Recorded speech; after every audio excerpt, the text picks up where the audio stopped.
Okay, thanks, Sean. All right. Sorry about the delay. I've actually been trying to get myself started, yeah? and I'm not sure because I'm not an admin or I was working my way around this. But anyway, thanks for waiting and thanks for your patience. It's a little bit late, but better than never. Okay, so my name is Martin Gabriel. Uh, I'm glad to be here. Thanks to Sean for inviting me to share this little bit of a snippet on performance appraisal.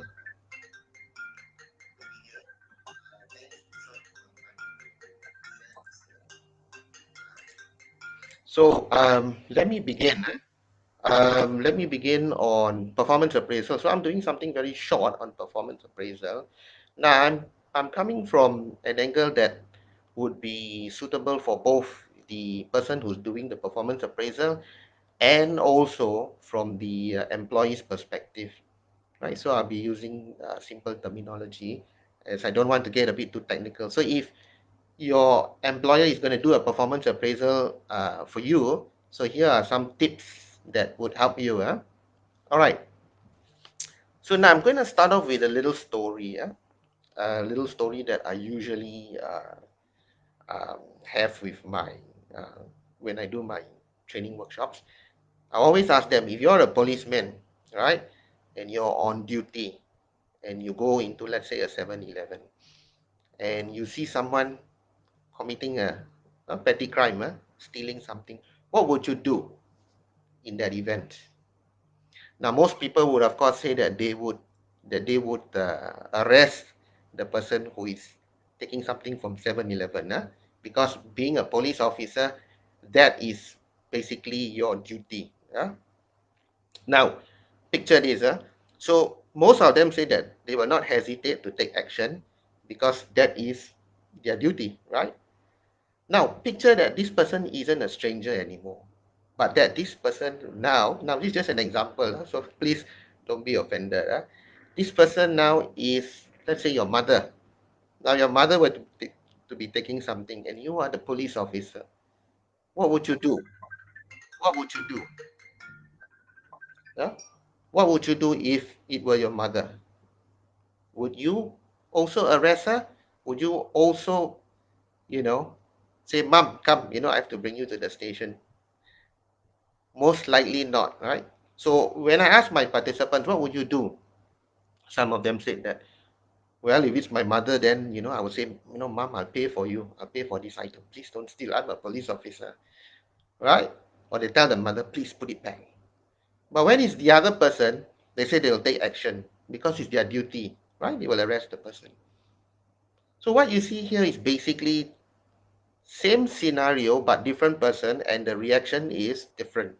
Now, why is this so? Basically, one person has got an emotional ties to you, one person does not, right? So in a performance appraisal, the main thing that we have to remember, and we first of all, we have to recognize biasness. We have to recognize that we are biased, right? Once we can recognize that we are biased, then that we will be mindful on how we actually conduct the performance appraisal. All right. So the little story I just told you about shows that all of us are biased when we are doing the performance appraisal. Okay. That's tip number one. So I'll just be sharing you some snippets and tips here. All right. So that when you do your performance appraisal, or if you're an employer, you're doing the performance appraisal, you would at least, have the presence of mind to know that that is where you're going to go to if you are the person who's doing the performance appraisal. Okay, tip number two, do not be opinion based, right? Don't be opinion based. Now, what do I mean by opinion based? For example, if you're doing the performance appraisal and you tell the employee, or even it can come from the employee, you will say, I have initiative. Or you tell the employee, okay, I'm grading you B for initiative. Now, what is initiative to you may mean different to me, right? And the standard you use to measure initiative can be a different standard that I use. Right? So initiative is an opinion. In an appraisal, try not to use opinion, because when you use opinion, it becomes very subjective, right? And different persons have different standards in measuring, right? Initiative, because it's an opinion. So when you're doing a performance appraisal, always try to quantify, right? Which brings me to my next point. You need to quantify. In other words, measure. You need to know how to measure, right? And measuring what is an opinion is very challenging, and it doesn't give you a proper standardization. All right. Okay.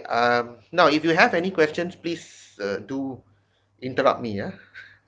Okay. Now, as I said, different people have got different standards in looking at the word initiative, and different people have got various opinion. So in a performance appraisal, you want to, in a way, standardize the measurement. Okay. And so the word quantification becomes very important. Now, let me give you an example of an easy quantification. If you're doing sales, right, it is easy to quantify. So you did, $10,000 of sales and I did 20, then that would put me on top of you as performing better in terms of sales, right? Another way to quantify is, let's say the person were to come to work late, always coming late, right? So you can track in a year, you came late how many times? In a year, how many times that person came and your colleague came. So then you can have a measurement and you can see who is the one that came late very, very often. Okay? Now that is quantification. It's easier to do quantification if you use metrics. It is easier to use quantification when you use numbers, right? Or metrics. Huh? Okay, but it is much more difficult to quantify when it's an opinion, which is why I said earlier, please stay away from the opinion. If you do have to use an opinion, it's not wrong, but it's always better that if you use an opinion, you must substantiate it with something that can back up what you say. So if I say you have initiative, then I say that, okay, you were the chairman of the dinner and dance, um, committee. You did a very good dinner and dance. Everything was smooth and all that. Everything runs smoothly. Everyone said good things about you. So you do have initiative. Then there's some substance behind it, rather than just leaving it as an opinion. All right. Okay. So that's another tip. Now, the other one is, if you're going to measure your employees, the first point which I said earlier on about the element of biasness, which is present in all of us. It is important that a performance appraisal cannot be done by just one person. Because if it's done by one person, then it goes to the extreme. So if that person really, have this biasness against you, whether for you or against you, it will go into that extreme. So it's always best to have at least two persons to do the performance appraisal. All right. And whoever does the performance appraisal must have some contact with the employee in terms of work. So if I'm, let's say, the HR manager, I'm doing the performance for my HR executive who does payroll. And if my HR executive, when he does the payroll, he also gives it to the CFO to go through, right? So that CFO also receives work from him. Okay. Then that CFO has a right to appraise him also, because the CFO receives work from him. And then you do the weightage. So perhaps 60-70% of the work that he does is received by me and evaluated by me, and about 30% is by the CFO. So then by those weightage, then we will look at who has the bigger say. Okay, then it's more accurate. All right. Okay, I don't see any questions. I'm not sure how to. Okay. Oh, okay. I need to move down. All right. So far, no questions. Please do ask. I'll get motivated. Okay. If there's no question on quantification, okay, just one more point. Now, when you do an assessment, when you appraise a staff, please don't use a blanket approach. Now, what do I mean by a blanket approach? A blanket approach is, let's say, let's say latecomers, right? So I'm going to say those who come late will be penalized. Now, I apply the standard across the board. That means whether you're a sales manager, right? Whether you're a receptionist, okay? Um, whether you're a technical person, right? Now, in an evaluation, you should not, have that blanket approach because each job description is different, and the weightage for each job is different also. So, for example, if a sales manager were to come in late, could be he was seeing a client, or he saw a client first and then come into the office, right? But the reception should not be late because the reception will have to open the office, you know, man the phones and all that. So the reception have got to be based at the office, whereas a sales manager may be moving around. Okay, so discipline, right? The weightage of discipline will be more to the receptionist than to the sales manager. But of course, having said that, the sales manager cannot be late when meeting a client. He has to be early. Okay, so if that sales manager were to come in later, as long as he produces the result in terms of sales, we will not look at the weightage towards the punctuality will not be as important as his sales. However, for the receptionist, she has to come in early because she needs to open the office and, as I said, man the phone. So the weightage is different. Okay, so if you have a blanket approach, then you're not assessing people based on the requirement of the job. All right. Okay. Okay, so I can see here, can do appraisal for intern. Yes, you can also do appraisal for intern, but when you do the appraisal, always have the job description with you, understand what the job entails, so that you can do a better performance appraisal with the intern. All right. And from my experience, if you're going to do a performance appraisal, make sure you're in a good mood. Right. So whenever I do a performance appraisal and I do it for my staff, I will do it on the same day in the same mood. Okay, if you were to do it on a different day and you're not in in a good mood on that day, then that person may find things a little bit difficult. Okay, all right. So if I'm doing a performance, let's say for 4 of my staff, I'm going to do it all on the same day. Okay. Interns are governed by school. Okay. Yes, they are governed by school, but okay, I'm not sure about the context in Malaysia, but in Singapore, what happens is that the interns are usually evaluated by us, and the marks that we award them will be assessed, and it will be part of their results for their examination. All right. Appraisals to directors. Okay, if that person is right at the top, then I don't, or he's the owner of the company, I don't really see someone appraising him unless he is open-minded and say, please appraise me. So if you heard of the 360 appraisal, right? Where the boss were to get the staff to appraise him. Okay, it's a Western concept.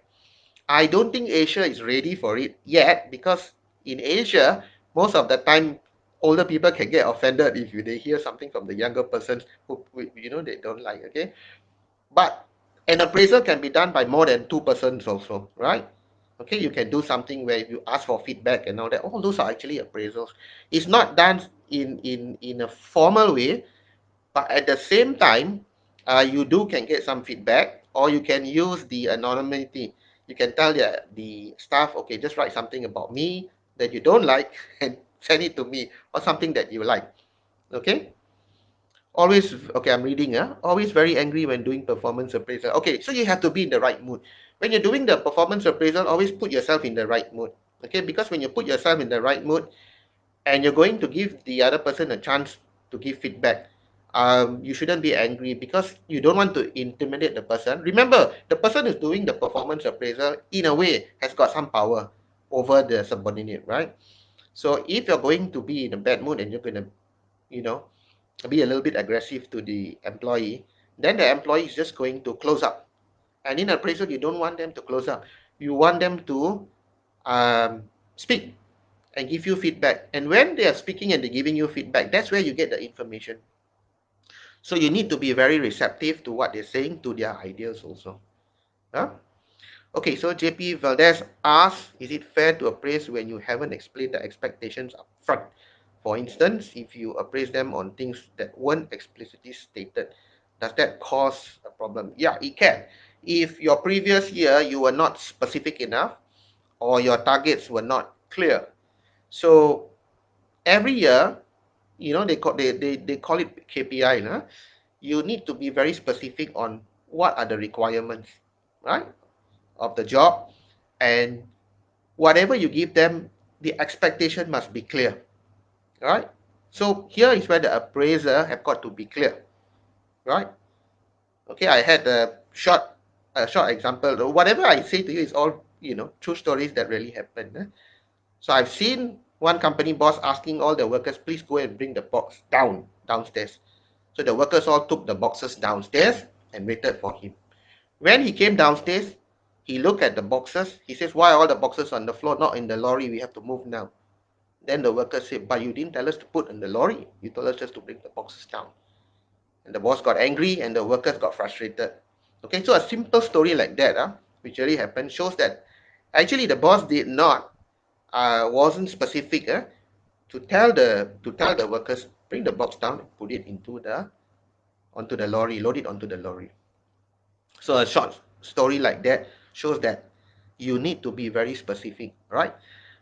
There's this word called SMART, specific, measurable. So whatever you say must be specific, measurable, attainable. Attainable means realistic goals that they can achieve. All right. Relevance. What is relevant to the job scope? Okay. Don't ask them to do something that they're not trained for or something that's not required in the job scope. If you do, then expect mistakes. Okay. All right. And within a period of timeline. So usually the appraisal is 1 year, 1 year. But I'm going to explain why I recommend twice a year. Okay. All right.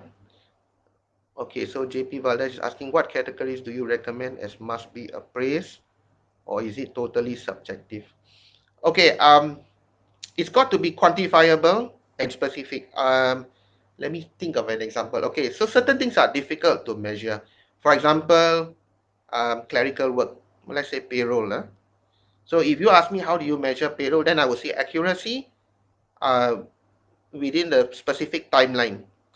Clerical work, how do you measure the mistakes? Are there any mistakes? Sales is of course very easy because sales is very quantifiable, right? Sales. But if you're looking at clerical work, white collar work, then it's harder. Another very good way of looking at evaluation is if you're in the customer service, you can always get the customer to evaluate, and the customer is 100% neutral. You see, the point I made earlier about we being biased, we are always biased, but when you get the customer involved, right? Let's say letter of commendation, or even complaint letters. Now, I was from the service industry before in the hotel. When I go for meetings and when I speak to the HODs, the front desk and all that, I used to ask them, is there any issues, with the guests? And usually the HODs always say, no, all is good. Everything is good. So when you have the meeting and you're going around the meeting, they say, no, all fine. My side is good. Nobody wants to say it's bad, when you're having the HOD meeting and the GM is sitting there. So what I did was I asked the member relations, I said, give me all the complaints you received for the last 3 months from the guests. From that, what I did was I did a data, what were the complaints about, the nature of the complaints, what was the frequency, it was people complaining too many times about not being able to check in their rooms. And from those data, then you're able to zero in if there's any, deficiencies in the service. Okay, so the guest is the one that pays our salary. To me, the guest has a bigger say. And the guest is neutral, right? There's no love or hate. If a guest says that I'm not happy, means he doesn't have any history with you. He has got nothing to be angry with you because he doesn't know you at all. So I would take whatever the guest say at face value. Okay? So Dot wrote specific. So what do you mean specific, Dot? The targets or what?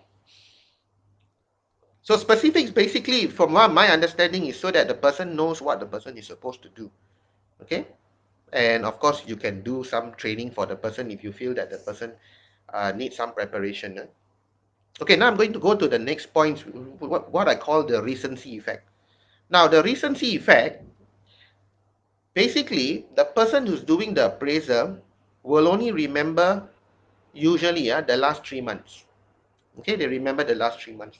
Beyond that, they don't remember. Okay, right? Um, so the employee will behave likewise. So what will the employee do? The employee will know that 3 months later, you're going to do my appraisal. So what the employee will do is they will ramp up their performance 3 months prior to the actual appraisal. Okay, 3 months before. And once the appraisal is over, then they will go and hibernate again. Okay, and most of the pitfalls that I see from those who do the appraisal, they just go through the motion. They go through the motion. They just want to get over with, and they will just, as well how the colloquial term, agak-agak estimation, and then we'll just look, okay, I'll give you a 3 here, 3 there. You don't want to make them look so bad, but you don't want to give them such high grades where the big boss will say, hey, how come this person is so good? What did he do and all that, right? So the appraiser, right, the last 3 months will just remember, okay, what do you do? So it's important that, for me, I recommend 2 appraisals a year, right? And because the appraiser may not zero in and look at the performance in terms of the specifics. Okay, I'm talking about the appraiser, right? The way you structure your form, the way you format it, right? So what I will do is I will do it this way. So let's say I do one in June. So I'll do January, what did you do? February, what did you do? What did you achieve? March, what did you achieve? April, what did you achieve? May, and then June. So I'll walk through each month, right? And also I will require documentation. Remember, what you do, you document, what you document, you do. Okay? So that, because let's face it, we don't have super memories. And if you're doing appraisal for many staff, right, you always need to document it whenever the staff achieves something, or even if the staff were to get a complaint from the customer, it's always best to document it, put in the P file. When you do the appraisal, pull it out, you'll be able to remember, right, what the person achieved or didn't achieve, right? Okay, so once I've done the 6 months, my mind, so you need to bring the appraiser there. Why? How do you do it? By the form. Because if you don't do it in a meeting, when you tell them, okay, you must look at every month, they will say, okay, but when they do it, they don't. So from what I have observed, just talking in a meeting doesn't work. You need to institutionalize it. How do you institutionalize it? By formatting and ensure that the process and the forms will bring the appraiser to the places where you want him to look at and assess the person, right? So if you've done January to June, and then July, August, September, October, November, December, you do one more appraisal. So you don't have to look at the whole year. You just need to look at the last 6 months. So you do 2 appraisals a year. Now, how are you going to quantify that and give the bonus? All that's really up to you. But as I said, an appraisal should be done by 2 persons, not 1 person. Because if it's 1 person, then it's too extreme and too biased to that 1 person's liking or don't liking. Okay? 2 person would moderate it. Or some companies, the 2 person will do it, those who receive the work. And the CEO, or depends on how big is the company, or the director will do a kind of QC just to look through it, right? Some even do ranking. What do I mean ranking? Now, small companies, you can do ranking. You can do where you put, let's say everyone who got B, you put on the board, and then HODs will look at it and say, I agree or I don't agree or why I agree, very democratic. All right? Okay? Okay, so those are the tips. Let me look at, am I still okay? I'm about 20, about 25 minutes. I started running.